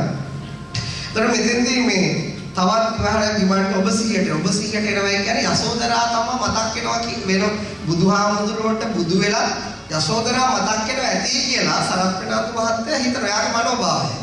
ඇත්තට මේක වෙන්න පුළුවන් කෙනෙක් රහත් වුණත් බුදු වුණත් එයාගේ මතකේ නැති වෙලා යන්නේ. ඒක මම හොඳටම දන්නවා. මතකයට තියෙන බැඳීමයි නැති වෙලා යන්නේ. මොකද කිව්වේ? මිනිස්සුන්ගේ මතකේ නැති වෙන්නේ නැහැ බුද්ධත්වයටපත් වුණා කියලා. එයාට මේ ජීවිතේ මතක වලට ගිහලා එහා ජීවිතවල මතකත් පවතිනවා. මොකද එයාගේ ව්‍යානස් එක වැඩි, සිහිය වැඩි. ඒ නිසා ඒ සිහියට සමාහට කල්ප ගානක් එයාට මතක ශක්තිය නවති වෙනවා. නමුත් ඒ කිසිම මතකයට බැඳීමක් නැහැ. ඒකත් මම විස්තර කරන්නේ නැහැ. මොකද ඔයගොල්ලෝ දාව ටික දවස් ඒ ලෙවල් යනට යන්න තියෙන නිසා ඒක වෙනම පැත්තක් මතකයට බැඳීම කියන කතාවක්. මම මේකෙදි ගන්න. එතකොට එයා හිතනවා එයා හිතපු විදිහ හරි. මොකද ඇත්තටම බුදුහාමුදුරුවන්ට මතක් වෙනවා යසෝදරා කරපු කැපවීම. දැන් මේ ලිඛිත ඉතිහාසයේ දරුවනේ මේ ලිඛිත ඉතිහාසයේ ආදර කතා තියෙනවනේ. එකක් තමයි රොමියෝ ජුලියට් ආදර කතාව. මම එතෙන්ට ගිහිල්ලා තියෙනවා ඉතාලියේ. එයාගේ විහාර විස්මාරබඩ ඒක ලිඛිත ඉතිහාසයක් තියෙනවා. ඊළඟට තව තියෙනවනේ උම්මා මේ දැන් ඔය තියෙන ලංකාව තුල නම් මොකද්ද? අශෝකමාල් සාලි අශෝකමාල් ඈ ඊළඟට දැන් ලිඛිත ඉතිහාසයේ දිගම ආදර කතාව මොකද්ද? වැඩිම ඉතිහාසයක් තියෙන ආදර කතාව. ඈ ඒ තමයි සිද්ධාර්ථ යශෝදරා ආදර කතාව. ඒකට තමයි වැඩිම තොරතුරු තියෙන්නේ. අපේ රටේ තොරතුරු තියෙනවා, ඉන්දියාවේ තොරතුරු තියෙනවා, පාකිස්තානයේ තියෙනවා, තව එහාට තියෙන තොරතුරු. ඒ කියන්නේ ඒකේ තොරතුරු ඉතා එහාට ගලාගෙන යනවා. එතකොට එතන තොරතුරු ගත්තාම ගණිත ක්‍රම වලින් බලවහම මේ පෘථිවියේ වැඩිම ආවුස කියන ඒවා තියෙනවා. ඔයගොල්ලෝගේ C40 පරීක්ෂාවේ ඊට එහාට විස්තර වෙනවා. ඒකට කියනවා සාරාංශකයේ කල්පලක්ෂයක් කියලා. සාරාංශකය කියන්නේ 1.140ක් දැම්මම තමයි එක සංකේයයක් කියන්නේ. ඒක හතරෙන් ගුණ කරලා ඒකට තව ලක්ෂයක් එකතු කරනවා. කියන්නේ මේ පෘථිවිය නෙවෙයි මේට පෘථිවි තල හිතා ගන්න බැරි පාස් අතීතයකදී මෙන්න මෙහෙම සිදුවීමක් වුණා. ඒ කියන්නේ දීපාංකර පාදමූලයේ අපේ ගෞතම බුදුහාමුදුරුවෝ එතකොට ජීවිතේට අපිට සුමේද තාපසයෙක් කියලා. සුමේද තාපස වශයෙන් ඉන්නකොට යාට තිබුණු දීපාංකර බුදුහාමුදුරුවෝ කියන මේ මැසේජ් එක අහලා අර අපි මම විස්තර කරපු නිර්වාණ ධාතුව මුක්ති විඳින්න. නමුත් එයාට උන්නේ නැහැ නිර්වාණය මුක්ති විඳින්න. එයාට ආසාවක් තිබුණා. ඇත්තටම ආසාවක් තිබුණා. දීපාංකර බුදුහාමුදුරුවෝ වගේම තවත් මිනිස්සු ටිකක් ගොඩ දාගෙන මෙතන වෙන්න. ඒතර ආවොත් මම මේ කතාව අහලා නිසා කියන්නේ අර මඩක් තියෙනවනේ එතනින් සුද්ධ කරන්න බැරුව ඒ දණ්ඩක් කියලා හිතනවා මගේ පිටින් උඩින් බුදුහාමුදුරුවෝ වඩින්න ඕන. ඒ වැඩියොත් අනිවාර්යෙන් මට මම හිතනවා අපිත් කියනවා විභාග පාසලට ටොස් එක දාලා බලනෝනේ. හරිද කොහොමද එහෙම කියලා. එතකොට මේක වුණොත් හිතනවාද අද මේ අගස්සත් අනිවාර්යෙන් මම විභාගෙම ආතල් ගන්න ඕනේ. අන්න ඒ වගේ ආතල් එකක් තමයි විනාශ විදියට. එතකොට හිතනවා මගේ පිටෝඩින් ගියොත් බුදුහාමුදුරුවෝ අනිවාර්යෙන් මට බුදු වෙන්න පුළුවන් කියලා. එතකොට දීපාංකර බුදුහාමුදුරුවෝ එතෙන්ට එනවා. බුදුහාමුදුරුවන්ට අරයා හිතන එක ෆීල් වෙනවා. දැනෙනවා. දැනලා කියනවා මම ළඟින් නැහැ. වාට ශක්තිය තියෙනවා මගේ පණිවිඩය අරන් එතර වෙන්න. නමුත් මම දන්නවා වගේ ආසාවක් පවතිනවා. වාට මොන තවත් අයතර කරන්න. හැබැයි එනර්ජි එක වාට පවතිනවා කියලා විවරණ දෙනවායි කියලා කියනවා. අපි කියන්නේ වාට පුළුවන් දැසක වාට පුළුවන් පුතායි භාගය පාස් වෙන්න කියලා නෙවෙයි. වඩාත් පුළුවන් බුදු වෙනවා වගේ කියලා කියන්නේ. එතකොට ඒක කියනකොට එදා බුදුහාමුදුරුවෝ දානකටනේ වර්ණිනේ දීපා. ඒතර ගොඩාක් කාන්තාවෝ ඉන්නවා, පිරිමියා ඉන්නවා, පාරිශුද්ධ කරපු අය ඉන්නවා. එතකොට හිතනවා එක ගැහණියකට එයාට ආසාවක් ඇති වෙනවා. අනේ මේ දීපාංකර බුදුහාමුදුරුවෝගේ ස්ත්‍රී කෙනෙක් කාලේ මිනිස්සු දන්නවනේ. මටත් ඒ බුදු වෙන ජීවිතේ ගිහි කාලෙදි බිරිඳ වෙන්න පුළුවන් නම් මෙයාගේ කොහොමද කියලා. ඒ තමයි කවුද? යශෝදරා. අන්නේ ආසාව කල්ප ගානක් වෙනවා. කල්ප ගානක් කරන ඒ අතරතුර විශාල කැපකිරීම කරන්න සිද්ධ වෙනවා. එතකොට ඒක හොඳටම දන්නේ අශෝදරා නෙවෙයි. ඒක හොඳටම දන්නේ ලොකු එවයානස් එකක් තියෙන ගෞතම බුදුහාමුදුරුවෝ. එයාට පේනවා මෙයා මාන කැපකිරීම කරලා තියෙනවා මා වෙනුවෙන්. මම වෙනුවෙන් මගේ අරමුණ වෙනුවෙන් දරුවෝ දන් දෙන්න කිව්වම අම්මා කෙනෙක්ට දරුවන්ට සෑහෙන බැඳීමක් තියෙනවා. ඒකත් අතහරලා මගේ අරමුණෙන් දරුවෝ දීලා තියෙනවා. මම අතහරලා දාන්නකෝ අතහරලා දාලා තියෙනවා. මම වෙනුවෙන් වෙන මිනිහෙක්ගේ පිටින්ද වෙන්න කිව්වම ඒකත් කරලා තියෙනවා. ඒ හැම කැපකිරීමක්ම කරලා තියෙනවා. මේ ජීවිතේ අසීමිත කැපකිරීම කරා අවුරුදු 29ක් යනකොට මොකද සිද්ධාර්ථ කසාද වඳිනවට තාත්තයි එයාගේ අයියා යශෝදරාගේ අයියා කැමති වුණේ නැහැ. යශෝදරාගේ අයියා තමයි දේවදත්ත. දේවදත්ත කැමති වුණේ නැහැ. මොකද සිද්ධාර්ථ කොහොමද අන්කොමන්. අන්කොමන් කියන්නේ එයාගේ තින්කින් පැටර්න් එක වෙනස්. ඒක හැමෝම දන්නවා රජ වාසනේ. මෙයා වෙනස් විදියට හිතන්නේ. මෙයා රජකම 7 පහකට ගණන් ගන්න නැහැ පොඩි කාලේ ඉඳලා. එතකොට ඒක එහෙම මිනිහෙක්ට කොල්ලෙක් දෙන්න කවුද කැමති වෙන්නේ? කෙල්ලෙක් දෙන්න. මොකද කොයි වෙලාවෙත් කිසි දෙයක් ගණන් ගන්න බැරි නිසා කොයි වෙලාවක අතහැර දාලා ඉඳන් නම් යශෝදරාගේ කැමති වෙනවා ශිල්ප දැක්වට පස්සේ සිද්ධාර්ථත් එක්ක විවාහ වෙන්න. ඒකෙන් පස්සේ අවුරුදු 16 දී දැන් ඔයාලා තාම 16 කතාද බඳලා නැහැ. දැන් 16 බඳින්න බව සිද්ධාර්ථ බඳින්නේ 16. ඒ 16 බඳලා අවුරුදු 13ම ගෙවන්නේ ෆැන්ටසි ජීවිතයක්. මොකද ෆැන්ටසි කියන්නේ නයිට් ක්ලබ් ජීවිතයක්. රම්‍ය සුරම්‍ය සුබ කියන මාලිගාව තුනේ හොඳටම ආතල් ගන්නවා. ඒ කියන්නේ කනවා බොනොමද රජතුමාට වඩා තාත්තට වඩා මෙයා කොහොම හරි ගෙදෙට්ට ඉර කරන්නේ. උන් යන මානසිකත් ඉන්නේ පොඩි කාලෙද. එතකොට ඒ ඔක්කොම යශෝදරා දකින්නවා. ආයෙත් ඔයගොල්ලෝගේ කොල්ල ඔයාලා වෙච්ච කොල්ලෙක් කෙන කෙල්ලෙක් දිහා බැලුවොත් අර කෙල්ලෙක් කොල්ලෙක් දිහා බැලුවොත් අර මොකද වෙන්නේ? මේ අතුල අබරිලා පිච්චිලා යනවනේ. හරිද? ඉතින් ඒක නමුත් යශෝදරාට ඒක ගාණක් නැහැ. දැන් එදා මේ යන දවසේ විසුක දර්ශක දැකලා නෙන්නේ. ඒ කියන්නේ වෙනම දරුවෝ ඉපදිලා අර යශෝදරා නිදි කරවනවා. සිද්ධාර්ථ වෙනම නැටුම් කණ්ඩායමක් ඇවිල්ලා පිනවනවා. ඒකත් ඒ වෙලේ පාවලා ඉන්න මොකද යාගේ මානසිකත්වය වෙනස්නේ. ඉතින් ඒ නිසා එහෙම කැපකිරීම කරපු කෙනෙක් යශෝදරා. ඒකේ ආදර කතාව ගොඩක් දිගයි. මේ ප්‍රේමය කියන එකට බුද්ධත්වයට ලබා දෙන්න බෑ. නමුත් බුද්ධත්වයේ ගාවට මිනිස්සෙක් ශක්තිමත් කරන්න පුළුවන් ප්‍රේමයෙන්. නමුත් ඊට පස්සේ සිද්ධාර්ථ ගෙදරින් ගියාට පස්සේ යසෝදරා ගිහිල්ලා නඩු දැම්මේ නැහැ. යසෝදරා ගිහිල්ලා මගේ දරුවා බලාගෙන මට වෙන මිනිහෙක් කියන්න ඕනේ කිව්වේ නැහැ. ඉතින් අයා එතනින් පස්සේ ඉතාම දුෂ්කර ජීවිතයක් ගත කළේ. මොකද දරුවගේ අනාගතය ෂුවර් නැහැ. මොකද තව කුමාරවරු ඉන්න රජ වෙන්න. එතකොට තාත්තා රාහුලට රජකම දෙයිද දන්නේ නැහැ ලොකු වෙලා. මොකද නන්ද කුමාරයාත් රජකම වෙනුවෙන් ඉන්නවා. එතකොට රාජකීය ප්‍රශ්න වෙනම යනවා අපිට දැන් පේනෝනේ ලංකාව ඇතුලේ. ඒක ඇතුලේ වෙනම බෑග්ග්‍රවුන්ඩ් එකක් ප්ලේ වෙනවා.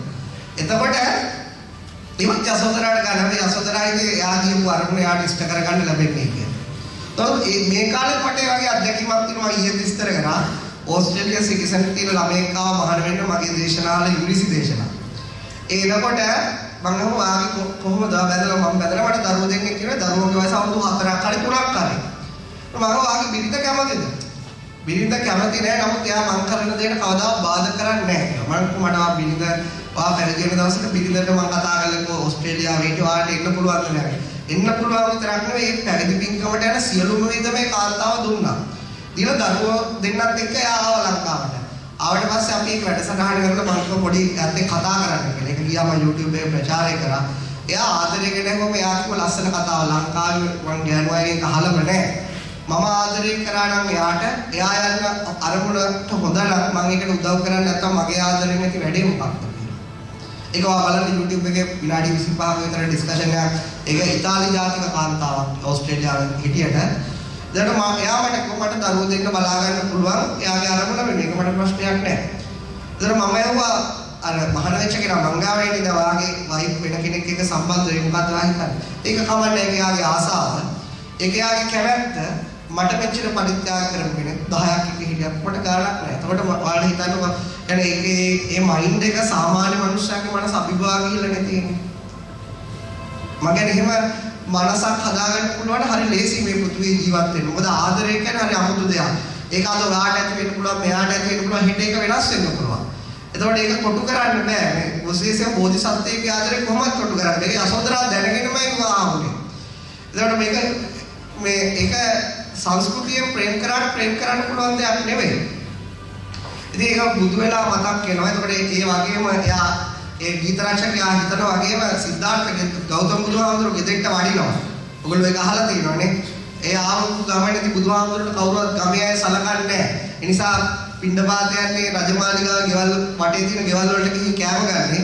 අනුතරම යසෝදරාවත් එළියට එන්නේ නැහැ. එතන බුදුහාමුදුරුවෝ තීරණය කරනවා කාමරයටම යන්න. يعني ගිහි කාලේ යහන් ගැබ කියලා කියන්නේ ගිහි කාලේ ඒගොල්ලෝගේ බෙඩ්රූම් එක. ඒකට යන්න තීරණය කරනවා. එතකොට ගියාම කකුල් දෙක අල්ලගෙන අඬනවා කියන ඔයගොල්ලෝ අහලා තියෙනවානේ. බුදුහාමුදුරුවෝ ටීවී තරම් අඬන්න දුන්නා කියලා කියනවා වාටක තියෙන බැඳීම අද එකක් විතර නෑ. මේක ඊළඟ පද ටික කිව්වම ඒකත් එක්කමයි විස්තර කරන්නේ.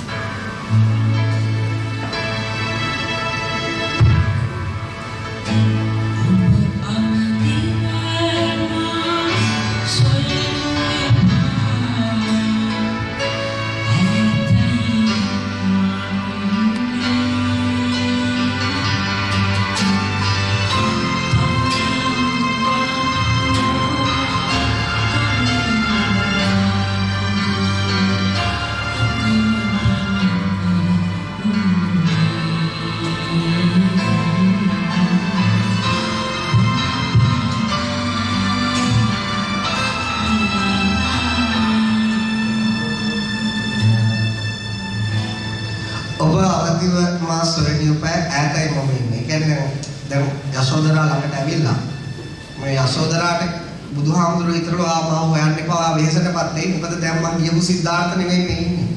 ආශාව සම්පූර්ණයෙන් මුලින් උපුටා දමු විසංකාර ගතං චිත්තං. විසංකාරයෙන් හිත කුඩු කරලා විනාශ කරලා දාපු කෙනෙක්ට අයිතර මනෝලෝකයට හිතලවත් ආසාව ගන්න බෑ. එන ආදරයක් කියන රාගයෙන්වත් වෙච්ච ආදරය නැවත ගන්න බෑ. බුදු වෙච්ච කෙනෙක්ට යාට කරන්න බෑ. මොකද යා හිත විනාශ වෙලා විසංකාරගතං චිත්තං. ඒ නිසා මේ ගීත රචකයා හිතනවා මේ ඔබවදිව මාසොරේදී මාව හොයන්න එපා දැන් ළඟට ආවත්. මොකද මේ ඉන්නේ භෞතික ශරීරය විතරයි මනස ඔයාට හොයන්න බෑ. ඒ නිසා යසෝදරා ඔයා මාව හෙව්වොත් ගොඩාක් වෙනසටපත් වෙයි. මොකද එයා ඉන්නේ තාමත් දරුවත් එක්ක බැඳිලා. එයා තාම ඉන්නේ රජවාසලත් එක්ක බැඳිලා. එයා තාම ඉන්නේ සිද්ධාර්ථගේ අතීත මතකයන් එක්ක බැඳිලා. නමුත් දැන් ඉන්නේ ඒ සිද්ධාර්ථ නෙවෙයි. දැන් ඉන්නේ බුදු කෙනෙක්. දැන් ඉන්නේ අර හමුවීම වෙන්වීම කියන දෙයට එහා ගියපු එකක් හොයාගත්ත කෙනෙක්. දැන් ඉන්නේ මරණය අභිභවා කියපු කෙනෙක්. දැන් ඉන්නේ වයසට යාම අභිභවා කියපු කෙනෙක්. ඒතකොට ඒවා මම වෙනම දේශවල විස්තර කරලා තියෙනවා ළමයි කොහොමද වයස අභිභවා යන්නේ කියලා. ඔයගොල්ලෝ ඒ ලෙවල් වගේ ක්ලාස් එක මම ඒ ටයිම් එක ගන්නෑ. මම නිකන් දල වශයෙන් අහන්න විතරක් කියන්නේ. එන්නේ මේ ටයිම් ෆ්‍රේම් එක කියන එක අයින්ස්ටයින්ටත් එක තැනක වැරදිලා තියෙනවා. අර ධනවාලගේ ටයිම් එක විස්තර කරන්නේ Google එකට ගිහිල්ලා බලුවොත් අයින්ස්ටයින්ගේ විස්තරය තියෙන්නේ. අවකාශයත් එක්ක තමයි කාලය විස්තර කරන්නේ. එතකොට ඒක වැරදි. මම නාසකයේදී සයන්ටිස්ට්ලට කියලා දුන්නා මම ඩිස්කෂන් එකක් ගිහලා මම කිව්වේ ඒ අයින්ස්ටයින්ගේ මතය වුණා අපිට බොරු කරන්න පුළුවන්. මම ඒකට ඔයාලා සරල උදාහරණයක් දෙන්න කාලය අවකාශයත් එක්ක නෙවෙයි තියෙන්නේ කාලේ තියෙන දත්ත දෙකක් එක්ක. සරලව කියන්නේ ඔයාලට තේරුම් ගන්න පුළුවන්. දැන් ඔයාලා මෙතන ඉන්නවා. ඔයාලා ගෙදර ඉන්නවා. ඔයාලා ගෙදර උදේ ආවනේ. උදේ උදේ ආව මතකනේ ඔළුවේ තියෙන්නේ. දැන් මෙතන ඉන්නවා කිව්වොත් ඒත් මතකයි. ওই දෙක අතරනේ ඔයගොල්ලෝගේ ටයිම් ෆ්‍රේම් එක හැදෙන්නේ. එතකොට කාලේ තියෙන්නේ මතක දෙකක් අතරද සංසන්දනය වෙන්නේ අවකාශයක් එක්ක. ඒතර මම අහන්නේ ප්‍රශ්න වලට ලෝකෙ උත්තර දෙන්න බෑ. ඒවා මම හිතන්නේ අවුරුදු 100,000 ගානක් කතා වෙන්නේ මේ ලෝකෙ තුල. ඉතින් ඒ නිසා ඒක වෙනම පැද. එතකොට ඒ අපිට තේරෙන්නේ කාලේ අවකාශයට එහාට යන්න පුළුවන් මනසට. ඉතින් ඕගොල්ලෝ මම කියන්නේ ධර්මයේ හොයන්න එපා. ඕගොල්ලෝ ඉගෙනගෙන විශ්වවිද්‍යාල කියලා වෙන රස්සා කරලා අවුරුදු 28 29 එතකොට ඕරණ ගවේෂණයක යෙදෙන්නේ. එතකොට ඕගොල්ලෝ කොහොමද අපි නැවත ඔයාලගේ අවුරුදු 30 දී වලට මාව හම්බ වෙනවා. ඒ ගවේෂණයක දෙනකොට ලංකාවේ තොරතුරු දන්න අය ගොඩක් නැහැ. ලෝකයේ තුලත් ගොඩක් නැහැ. ඉතින් එතනින් එහාට කිසිම කෙනෙක් කාලේ අවකාශයේ නිදහස් වෙච්ච කෙනෙක් බුද්ධත්වයේ කියන්නේ. ඒක කාලයට කොටු කරන්නත් බෑ අවකාශයට කොටු කරන්නත් බෑ. එතකොට එහෙම කෙනෙක් යසෝදරා හොයන්න ගියොත් මොකද වෙන්නේ? යසෝදරාට කවදාවත් මුණ ගැහෙන්නේ නැහැ. ඒ නිසා දැන් බුදුහාමුදුරු එතෙන්ට ආවේ යසෝදරාව බලන්න විතරක් නෙවෙයි යාට කරපු පරිත්‍යාගයට උපකාර කරන්න. මොකද කාලය අවකාශයෙන් නිදහස්. මිනිස්සේ කාලය සහ අවකාශය තුන ජීවත් වෙන තාක්කල් මානසික පීඩා නැති වෙන්නේ නැහැ. මොකද මානසික පීඩා කියන්නේ? දැන් ඔයගොල්ලෝ විභාගේ පාස් වුණොත් හරි ෆේල් වුණොත් කියලා හරි බයක් එනවද නැද්ද? එනවා. කොච්චර ඉගෙන ගත්තත් උදේට පොඩි බයක් එනවා. ඒව තමයි මානසික පීඩා. ඊට පස්සේ ඉතහාට ගිහිල්ලා තමන් හිත ආදරය කරන කෙනෙක් නැති වුණොත් අම්ම නැති වුණොත් ඒව එනවා. එතකොට කාලය අවකාශයේ මෙතන ඉන්න මිනිසුන්ට කවදාවත් ඒකෙන් ගැලවෙන්න බෑ ඒ පීඩාවෙන්. ඒක මේ දෙමේ ඕන රටක ඕන හියුමන් කෙනෙක්ට එහෙමයි සතෙක්ටත් එහෙමයි. ඒත් ඔබට කියපු කෙනෙක්ට ඒක දැනෙන්නේ නැහැ. ඒ අම්ම නැති වුණ දැන් උදාහරණයක් වශයෙන් මම කියන්නේ අපේ අම්ම නැති වුණා කියලා මට පොල්ලක් ආවා. මේ දේශනාව මේ විදිහටම කරන්න. තේරුණා? ඒක මම දන්නවා ඉතිහාස දෙයක් මේ මනසේ. ඒ නිසා මට ඒක මතක් නැතිව නෙවෙයි මට ඒක ගානක් නැහැ මතකත් එක්ක. ඒක වෙනම අත්දැකීමක්. ඒතර මේ ළඟදිත් මේ මෙතන කැමගෙන මම ලියහනවා මේ ඔය වගේ කතාවක් කියනවා වාඩ ගානක් මගේ යාළුවෙකුගේ තාත්තගෙන් මට ගානක් නැහැ. මම උඩ කෝල් එකක් දීලා ආවම කියලා කීයක් ඕනද වැඩ ටික කරගෙන ඉච්චායි. ඒ කියන්නේ මට ඒකට ඕන රොමැන්ටික් වෙන්න බැරුව නෙවෙයි. මගේ හිත කොහොමවත් රොමැන්ටික් වෙන්නේ නැහැ ඒකට. ඉතින් ඒක ස්වභාවයක් මේ කියන්නේ මේ මම දැන් පද රචකයා ගෙස් කරනවා සිද්ධාර්ථ එහෙම වෙන නිවහනක කියපු කෙනා එහෙම වෙන්නේ නැති කියලා. එයා ගෙස් කිරීම හරියි. සමහර වෙලාවට සමහර ගීත රචකයෝ ගෙස් කරනවා එක එක දේවල්. ඒතකොට අත්දැකීම් නැතුණා ගෙස් කරන්න පුළුවන්. ඒව සමහරට හරියි. තවලම් කරුවෝ කවරදාකදෝ එකම තැනක වුණේ. තවලම්කාරයෝ කියන්නේ මොකද්ද? රෙස්ට් හවුස් කියලා ගමු. අපි ගියා ට්‍රිප් එකක් ගාව රෙස්ට් හවුස් එකක ඉඳලා අපි හැමදාම දෙන්න වෙලා ඉන්නවද? නෑ. දැන් තවලමේ යන කට්ටිය ගැල් කරුවෝ කවදාවත් එකම තැනක ඉන්නේ නෑ. ඒ වගේ තමයි මේ ජීවිතේට తాවකාලිකව ආවා මේ ජීවිතේට తాවකාලිකව සමුගෙන යනවා. අයිතයින් මේකට එන්නේ නෑ මේ ජීවිතය අපිට ලැබෙන්නේ නෑ මේ මොහොත ලැබෙන්නේ නෑ මේ දවස ලැබෙන්නේ නෑ. ඒක తాවකාලිකයි. ඒ නිසා මේ හැම දෙයක්ම තවලම් කරේ. ඒ නිසා කවදාවත් දුන්නේ නෑ. ඒක කවදාවත් එක තැනක තවලම්කාරයෝ ඉන්නේ නෑ. ඒ නිසා මන්ත්‍ර යසෝදරාට කියනවා මොකද්ද? බොල්පිනි වෑහෙන වේලාවේ.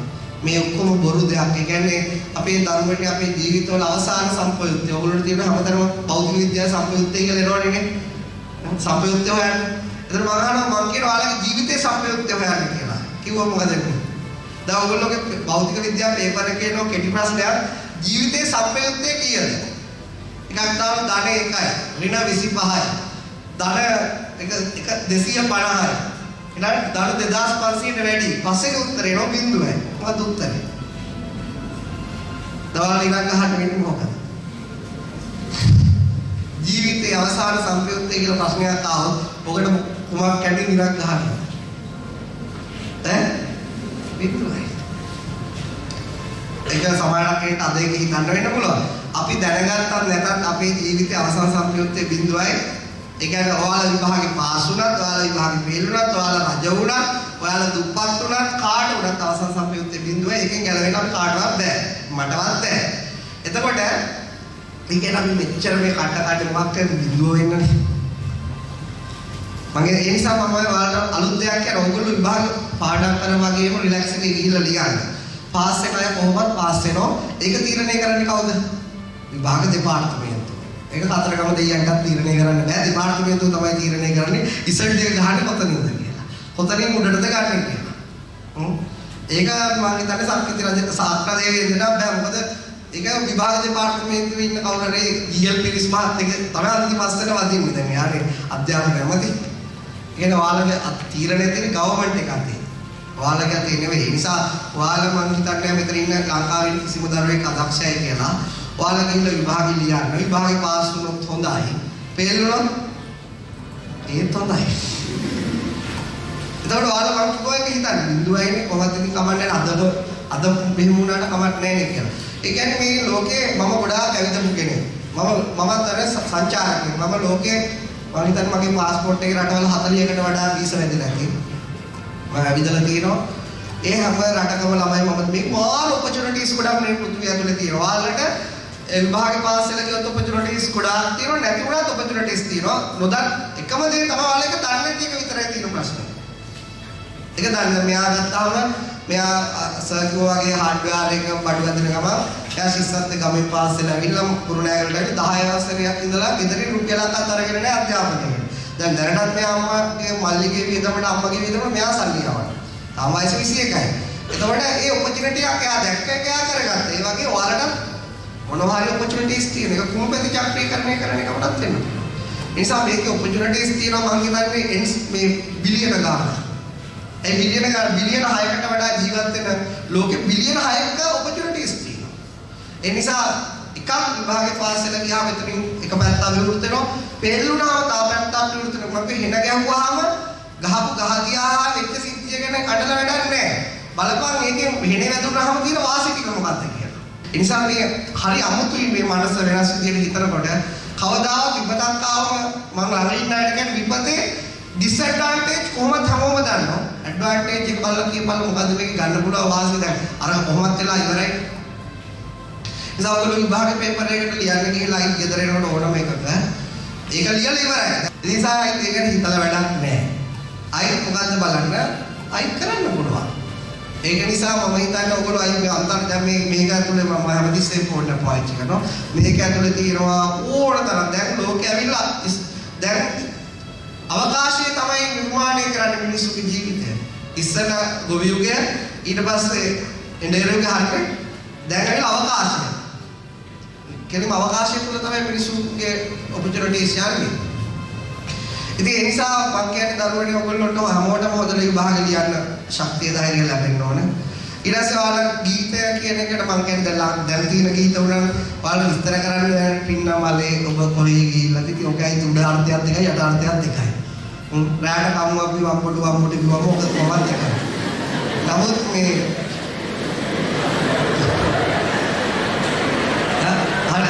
නමුත් ගීතය තුළ තියෙනවා ඔය දැන් කරුණාශාවලු කරේලා කොයිපද යන්නේ ඊළඟ 11 යනවා ඒ වගේ ගීත ගණනාවක් තියෙනවා මේ සාමාන්‍ය මිනිස්සෙන්ට මේ මනෝභාවයන් වලට යන්න බෑ.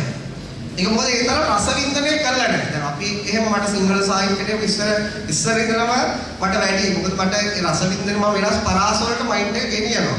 ඉතින් මම කියන්නේ ඒක පුරුදු කරාද අපේ ළඟ ඉන්න මට සමහර ගීත වල අර්ථ කියන මේක මෙහෙම වෙන්න පුළුවන් නේද කියලා. ඉතින් නිකන් ගෙදර රිලැක්ස් වෙලා ඉන්නලාට ඒ වගේ අමරදේව මාස්ටර්ගේ නන්දාමාලනී මහත්මියගේ ඊළඟට අපි ගත්තම අමරසිරි පීරිස් මහත්තයාගේ අපේ ලංකාව තුළ ලෝකෙත් එහෙම කීයක් ගායකයෝ ඉන්නවා. දැන් ජපානයේ ගියත් ජපානි මියුසික් දාලා අහනවා. ඒ අහලා එතකොට මේ මනස ඒ කියන්නේ මේ ප්‍රඥාව ඉහළ තියෙන දෙයක්. ප්‍රඥාවට කිට්ටුයි ආනන්දය. ආනන්දය කියන්නේ අර මනස නිකන් විවෘත කරගන්න එක, ආදරණීය කරගන්න එක, මෘදු කරගන්න එක. මම හිතන්නේ කලාව, ගීතය, චිත්‍රය, නිර්මාණය, එහෙම නාට්‍ය, ඒ හැම දෙයක්ම. ඒ කියන්නේ රටක් දියුණු වෙන්න නම් ශ්‍රේෂ්ඨ දර්ශනයක් ඕන. දර්ශනයක් ආවට පස්සේ ඒකේ කලාව බිහි වෙන්න ඕන. නිර්මාණ බිහි වෙන්න ඕන. එතකොට තමයි මිනිස්සු දැන් කලාවට අල්පන බුදු පිළිමේ නෙලපු ඒ වඩුවා කවදාවත් මිනිමරන්න යන්නේ නැහැ. මොකද යාගේ නිර්මාණය පිළිබඳව වෙනසක් තියෙන්නේ. වෛරය කෝපය පිළිබඳව එකක් නෙවෙයි. ඒ නිසා මේ රටක් දියුණු වෙනවා කියන්නේ සල්ලි හොයන එකම නෙවෙයි. රටක් දියුණු වෙනවා කියන්නේ මිනිස්සුන්ගේ මානස ආධ්‍යාත්මය දියුණු වෙන එක, රසාස්වාදයේ දියුණු වෙන එක. ඒතකොට තමයි මිනිස්සුන්ට ලස්සන සුන්දර ජීවිතයක් උරුම වෙන්නේ. ඒ වගේ අමිසර් අපි සර් එක්ක වලත් එක ජීවත් වෙන්න බිසිනේ. අපි හම්බ වෙන වෙලාව ගොඩක් කතා කරනවා. ඉතින් ඒ වෙලාව වැඩියෙන් මම තමයි පැහැදිලි කරන්නේ මොකද සර්ට අප්ඩේට් වෙන්න ටයිම් එකක් නැහැ ලෝකෙත් එක්ක ඔයාලට උගන්වලා යනවා. අපි ගත්තාම අපි අප්ඩේට්. දැන් ඇමරිකාවේ එක ඊළඟ එළියට ගියපු ගමන් අපිට එනවා නිවුස් එක. එනවා ෆුල් කරන්ට් ප්‍රසන්ට් සිටුේෂන් එක අපි ජීවත් වෙන්නේ. ඉතින් ඒ නිසා ඒව මම සර්ට කියනවා. ඉතින් සර්ගේ කැපවීම මම දකින ඕගොල්ලෝ ටියුබ් ගෙදර ආවට මම සර්ලා ගෙදර යනවා. ඒක පොළඹාවක් වැඩිම දාඩේ වළඳලා තියෙන සර්ලා ගෙදරින්. ඒතකොට මම දන්නවා සර් මේ වෙලාවේ ඔයාලා භෞතික විද්‍යාව කොරෝනා කාලෙත් හිතනවා මොකද්ද කරන්න පුළුවන් පේපර් එකක් කියලා. ඊළඟට ඔයාලා තමයි දැක්කේ ඔයාලට නේද කියන්නේ ඔන්ලයින් දෙන එක. දැන් ඒ ළමයි මාර සතුටින් ඉන්නේ. ඉතින් එතකොට අපිට කරගෙන යනකොට අපිට ගොඩක් කෝටිපති අය අඳුරන්නේ නැහැ. ඉතින් සරුත් කෝටිපති කියලා නෙවෙයි මම හිතන්නේ මම සරලට දැන් ආවිල්ලා කොයි ව්‍යවහාර කරනකොට අපි ගිහිල්ලා 1 මිලියන ගානක ප්‍රොජෙක්ට් එකක් ඒ මිනිස්සුන්ට බොන්න වතුර දෙන්න කරන මම සරලට කිව්වොත් මාර වැඩි ඇනෙන්න යනවා එක තැනකින් මොකද ස්කැවන්ටරයක් ගත්තොත් පැයට 4000යි පැය 500ක් වැඩ කරනකොට ලක්ෂ 20ක් දෙන්න ඕන. මට හිතෙනවා අපිට හිමීට ගෙවාගෙන යන්න ගත්තොත් කියලා ඒකට මම ගාව ලක්ෂ 30ක් තියුණා. ඒක ලක්ෂ 135ක් විතර වටින මැෂින් එකක්. සර්ට ඇවිල්ලා කිව්වම සර් කිව්වා එහෙනම් හාමුදුරුවෝ මගේ නමට ලෝන්ස් දෙන්නේ නැහැ ලංකාවේ. ඉතින් සර් මගේ නමට ගන්න මම ගෙවයි යන්න. මට ගෙවයි යන්න පුළුවන්. ඒ ගෙවයි යන්නේ කොහෙවත් මම රස්සාව කරලා සල්ලි හම්බ වෙන්නේ නැහැ. නමුත් අපි පාරට ගිහිල්ලා මිනිස්සුන්ගේ ගාන එකතු කරලා ඒක දාගන්න පුළුවන්. සර් ඒක ඕනේ නැහැ. ඉතින් ඒක මම ගෙවයි යන්න හාමුදුරුවෝ මට බැරි වුණොත් කරන්න බෑ. ඉතින් සර් ගෙවන්නේ කොහොමද? ඕගොල්ලෝ දෙන සල්ලි වල. ඉතින් මම දන්නවා සර් තාම ගයක් හදනවා මේ අවුරුදු 20 ගානක් ක්ලාස් කරලා. නමුත් තාගේ ගමේ පන්සලට සර්ගේ ළමයිට ඒ කරපු දේවල් මම ගොඩාක් දන්නවා මොකද ළඟින් ඉන්න නිසා. ඒක ඔයාලා දන්නෙත් නෑ සමහරවිට. සාමාන්‍යයෙන් සර් වැඩි කියක් අපි වගේ කියවන්නේ නැහැ ඒක ගැන. ඒක දන්නවා. ඒ නිසා මම කියන්නේ ඔයාලට ඒ කියන්නේ ඇත්තටම මිනිස්සු ගත මම කියන්නේ සර් සුදු චරිතයක් කියලා. නමුත් අර කවුරු හරි දෙවි කෙනෙක් දකින්න ඕනේ නම් එහෙම නම් කරන්න පුළුවන් මිනිස්සු මම දන්නේ නැහැ කෙනෙක් තමයි සර්. තව මිනිස්සු ඉන්නවා. දිව්‍යමය මනසක් තියෙනවා. සර්ගේ ආසාව නැහැ කියලා නෙවෙයි මම කියන්නේ සර්ට ඕන වෙලාවක කෙනෙක්ගේ කුසකින්නට හිත උණු වෙනවා. තමන් කන දෙයක් වුණත් දෙන්න පුළුවන්. ඉතින් ඒ වගේ කෙනෙක්ගෙන් ඔයාලට ඉගෙන ගන්න ලැබීම ඔයාලගේ ජීවිතේ වාසනාවක්. ඉතින් අත්‍තරම අපේ කාලේ ගුරුවරුත් එහෙම ගුරුවරු හම්බ වුණා අපිට. ඒකත් අපේ වාසනාවක්. මම කියන්නේ මට හම්බුන්නේ නැහැ කියලා. ඒ වගේ උතුම් මිනිස්සෙක්. ඒ නිසා තමයි අද උනත් සර්ට දැනුණා මේ මම 11 යන ගීතය විස්තර කරන්න. ඒක ඔයාලට මේ අත්දැකීම දෙන්න ඕන කියලා හිතුවේ. මේ හැම දිනාටම තෙරුවන් සරණයි.